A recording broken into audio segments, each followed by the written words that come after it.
So first thing here, classroom vocabulary. So here I've got some items that you'll commonly see in a classroom. Start at the top left and just go on across the top. So the first one, el lápiz. You can say that, el lápiz.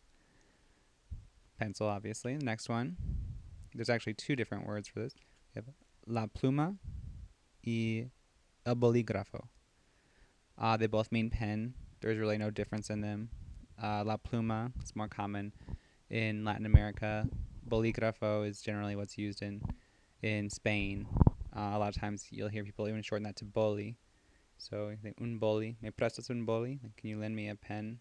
So bolígrafo y la pluma. Next one, el libro. It's a book, el libro. Next one, we've got a notebook down there at the lower left corner.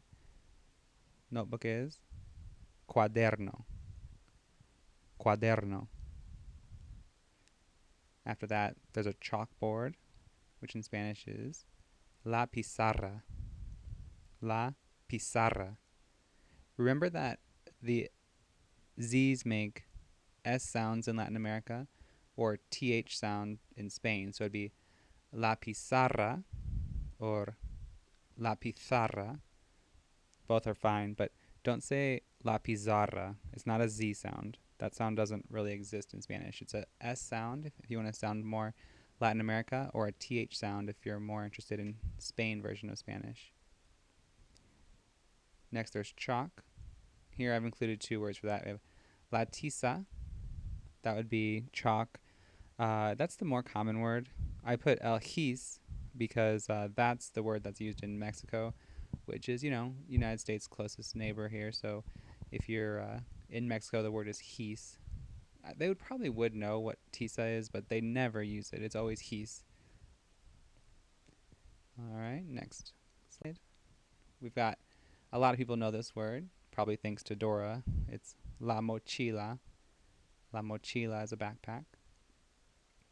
Here's a piece of paper. So I have el papel, that means paper, or la hoja. Una hoja is a page. So a sheet of paper, una hoja de papel, or the paper, el papel. Next we've got a waste basket, la papelera. La papelera. Now this refers to a trash can for paper, dry things. You'll find it in a classroom. If you're talking about a trash can, like where you would throw away your banana peels and things like that, that's basura. La basura is trash, but make a distinction there. La papelera is where, kids would throw away their pencil shavings and papers and things like that. Next up, el reloj. El reloj. That's a clock. A door is la puerta. La puerta. A map, el mapa. El mapa. And notice that it ends in an A, but it is a masculine noun, so it's an exception to the rule. There's not many words like that, but mapa is one where it ends in an A, but it's masculine. That we've got la ventana. La ventana. It's a window. Pencil sharpener is el sacapuntas. El sacapuntas. It ends in an S, but it is a singular noun. El sacapuntas. A desk is el escritorio. Escritorio. Table is la mesa. La mesa. A chair, la silla. La silla. Remember the double L's? Don't make a L sound. They make a ya or a ja, or sometimes even a sha if you're in, I believe, Argentina or so. But la silla. A wall, el pared. El pared. All right. Over here we've got a library. A lot of people know this word too. La biblioteca. La biblioteca. Over here we've got a group of students. So we have los estudiantes or los alumnos. It's pretty interchangeable. So you don't have to worry too much about the difference between the two words. They both just mean students. Alumnos refers more specifically to students in a institution, like a school or something. But los estudiantes would be el estudiante, la estudiante. It doesn't change if it's masculine or feminine. But we have el alumno is a boy and la alumna is a girl. Over here we've got a test or an exam. El examen, la prueba, the exam, the test. It's pretty much the same.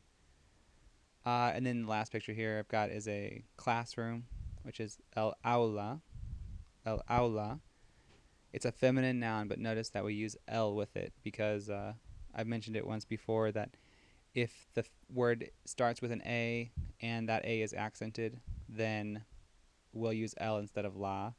So it'd be el aula, or if it was plural, it'd be las aulas. So it is a feminine noun. Here we've got a schedule, el horario. El horario, that can refer to your class schedule, a bus schedule, any sort of schedule. Horario. A calendar is el calendario. El calendario. And here I just have classmates, compañeros. Compañeros. That just means, so a classmate, compañero de clase. Roommate, compañero de piso. It's a mate. Right. All right, and last slide of vocab here. We've got left and right. Left, la izquierda, and right, la derecha. Izquierda y derecha. So that's the vocab. You can pause it and go back and study it. For studying vocab, it helps to just kind of study flashcards, things like that. They really do help. And then also to use it. So we will be using this vocab in the future. So even if you don't remember all of it, you'll get reminded from time to time as we use it in future lessons. Let's take a look at a new subject now. The verb estar. It's a super important verb. I'm sure you've heard it in things like como estás, como está, things like that. So let's take a look at it. It means to be. So it's, how are you, is, am, are, that's estar. And remember that ser also means to be. So we had another verb, a ser, from a couple lessons back. And that also means to be. So both words mean to be. But they're not interchangeable. So they're completely different words. They have their own meanings, and you have to use the right verb at the right time. So basically, it's pretty big topic in Spanish, and we're not going to get too much into it today. It's one of the main problems that English language speakers have when they're learning Spanish. It's a big topic, and we'll talk a lot about it later. But for now, we're going to simplify it, and we're going to say that ser is what you use that whenever you're talking about what something is, and you use estar when you're talking about how or where something is. So here's some examples here. Carlos es profesor. So we used ser because what is Carlos? Carlos is a professor, so ser. Carlos es profesor. But then we have Carlos está feliz. So that would be, how is Carlos? How is he feeling? He's fine. He's happy. So Carlos está feliz. And also, where is Carlos? Carlos está en el baño. So he's in the bathroom. So that's kind of, ser is for what something is. Estar is for how or where something is. Now that has a lot of caveats and rules about it that we're going to talk about later. We're not going to get into it today. But another way of thinking about it is ser is more permanent, whereas estar is more temporary. So Carlos is profesor. I mean, he is a professor. He's not, that's not going to change from day to day. He's a professor. That's his job. But Carlos está feliz. Well, he's happy right now, but he could easily be sad later. Or Carlos está en el baño. Well, he's not going to be in there permanently. That's just a temporary thing. So that's another way of thinking about it. Ser is more permanent. Estar is more temporary. But again, we're going to talk a lot more about that in a later lesson. Actually, quite a bit down the line. So let's look more at the verb estar. All right. So it's slightly irregular. It's not super irregular, but there's some differences there. So let's take a look. We've got our chart here. So we've got the first, second, and third person, and then there's a second person for formal. That's the usted. And we've got the singular and plural columns. So first person singular, yo estoy. Yo estoy. So that's different. You'll see that in a good number of verbs have that oy ending for first person. So that's star is one of them. Yo estoy. Second person informal. That's a tu. Tu estás. Tu estás. So the only thing that's irregular is that the second syllable is accented. So that's different. Third person singular. Él está. Ella está. Again, the only difference there is there's an accent at the end. Second person formal.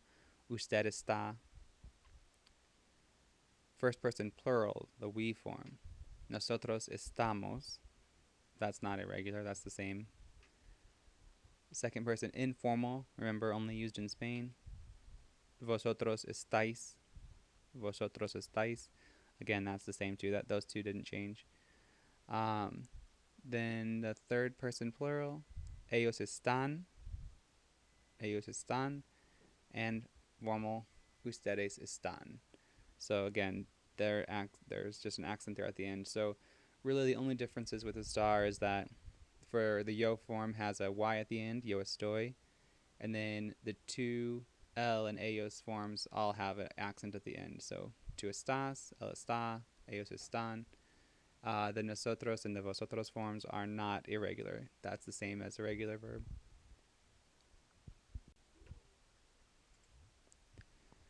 All right, let's do some practica. So here I've got two different sets of items. First, we've got some pencils and a clock. So we're going to make sentences to describe where those items are located in relation to the other. So let's take a look at the first example. Los lápices, blank, a la izquierda del reloj. So we're saying that the pencils are to the left of the clock. So los lápices, that's the pencils. We're going to put in a word for a star, so that's the is. A la izquierda, to the left, del reloj. So we had the word for of, which is de, and then the, which is el. Whenever you have the words de and el together, you smash them together into del. So del means of the, and then reloj means clock. So we're going to put in a form of a star. What are we going to put it there? Do you know? Think about it. Well, the subject is the pencils, los lápices. So that is plural, and it's third person. It's an item. So third person plural, están. Los lápices están a la izquierda del reloj. Go ahead and repeat that sentence. Los lápices están a la izquierda del reloj. All right, let's do the opposite now. So el reloj, blank, a la derecha de los lápices. The clock is, we're going to put in is, to the right, a la derecha de los lápices, of the pencils. So what form of a star is going to go in there? Well, the subject is el reloj. That's the third person singular, so it's just está. El reloj está a la derecha de los lápices. Repeat that sentence. El reloj está a la derecha de los lápices. The clock is to the right of the pencils. All right, let's look at the next example. So here I have a person with a speech bubble, so we're going to be using the yo form as if that person's talking. So yo, blank, a la izquierda de la papelera. So we're going to use a form of a star, and it's the yo form. He's talking. So yo estoy a la izquierda de la papelera. I'm to the left of the wastebasket. So go ahead and repeat the sentence. Yo estoy a la izquierda de la papelera.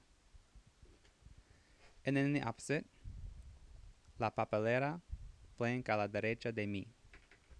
So The wastebasket is to the right of me. It's to my right. So we've got la papelera, third person singular, está. La papelera está a la derecha de mí. Here we go. So the next one. Now I have, here we've got a door. Do you remember the word for door? It's la puerta. And then we have three people. They're talking. So we're going to be using the nosotros forms as if they're talking. So how would you say that the door is to the left of us? How do you say that?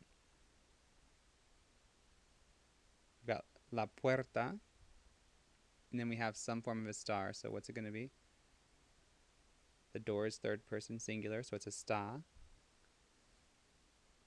To the left. A la izquierda.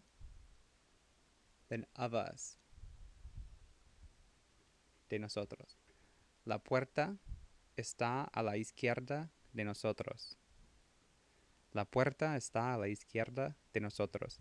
Now, with the word izquierda, you know, if we say it in English, a lot of times people will say that a la izquierda or izquierda. Try to make it just three syllables. So it's izquierda, izquierda. So the IE is kind of a ye sound. It's not izquierda, izquierda. La puerta está a la izquierda de nosotros. All right, now, what about the other way around? How would you say, where to the right of the door? Well, the main thing here, the subject is we, so what's going to be the form of a star? It's estamos. Nosotros estamos a la derecha de la puerta. Nosotros estamos a la derecha de la puerta. All right, let's look at the next one. So we've got you. So now we're talking to the gingerbread man. And then there's a desk over there. What's the word for desk? El escritorio. El escritorio. So we're going to start out by saying you are to the left of the door. And we're going to start out with the, let's do informal. I mean, he looks pretty friendly. So we'll say you, informal, are to the left of the desk. How do you say that? Well, you, informal, is to. And so what's the to form of a star? It's estás. Tú estás a la izquierda del escritorio. You are to the left of the desk. Again, notice that de el escritorio got smashed together, so del escritorio. And then just do the same thing except for use the usted form. So how would you say you are to the left of the desk, but now we're going to address him formally. It's easy, you just change tú estás to usted está. Usted está a la izquierda del escritorio. Tú estás, you are. Usted está, you are. And let's do the reverse here. So the desk is to the right of you. El escritorio está a la derecha de ti. El escritorio está a la derecha de ti. And if we want to use the usted form, just change T to usted. El escritorio está a la derecha de usted.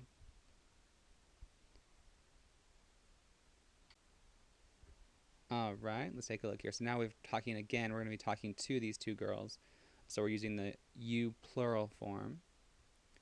And then we've got here on the other side, we've got two pens. So we're going to start with saying you are to the left of the pens. How do you say that? We're going to use informal first. So what's the form of a star that we use with informal you? It's estáis.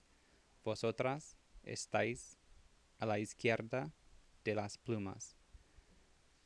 And did you remember to use vosotras with an AS? Because it's two girls. If there was even one boy there, it would be vosotros. But since it's all girls, it's vosotras. Then we use that our vosotros form of a star, which is estáis a la izquierda de las plumas, of the pens. Or de los bolígrafos would be fine too. Now let's use the formal or the Latin American form regardless. It's ustedes están a la izquierda de las plumas. So vosotras estáis, or if you're talking formally, or if you're in Latin America, it's ustedes están. Next up, let's do the other way around. The pens are to the right of you. So we just switch it around. What form of estar are we going to use? Las plumas is plural, so we're going to use están. Las plumas están a la derecha de vosotras. The pins are to the right of you, or it's to your right. And then the formal or Latin American form, las plumas están a la derecha de ustedes. All right, easy enough. So now here we've got a backpack and a page. So how do you say backpack? It's mochila. And page would be hoja or papel if you want to talk about a piece of paper. The same thing, really. All right, so we've got la mochila está a la izquierda de la hoja. The book bag está, it's singular and in third person, a la izquierda de la hoja. And let's flip it around. How do you flip it around to say the page is to the right of the backpack? La hoja está a la derecha de la mochila. All right, we got here our last slide of practica. So let's take a look. We've got a notebook and a map. Remember how to say notebook? El cuaderno. And map is el mapa. It's not la mapa. It's el mapa. So the notebook is to the left of the map. El cuaderno está a la izquierda del mapa. Está, it's singular, third person, está. And flip it around. El mapa está a la derecha del cuaderno. The map is to the right of the notebook. And our last one here, so we're talking to the gingerbread again, so we'll be using the you, to, and usted forms. And then we've got some windows over there. Remember how to say windows? It's las ventanas. So you are to the left of the windows. Informal, how do you say it? Well, it's tú estás a la izquierda de las ventanas. Tú estás a la izquierda de las ventanas. All right, make it formal. Tú estás becomes usted está. Usted está a la izquierda de las ventanas. All right, flip it around. The windows are to the right of you. Las ventanas están a la derecha de ti. Las ventanas están a la derecha de ti. And las ventanas están a la derecha de usted. Las ventanas están a la derecha de usted. All right, well, that's it. So thanks for watching. We just learned about 25 to 30 new words. We've got a new verb down that's a really important one. We're going to use it a lot. So stay tuned. I'm going to try and get back on these again. So I'll probably have my next lesson sometime this week. And again, thanks for watching, and I'll see you soon. Hasta pronto.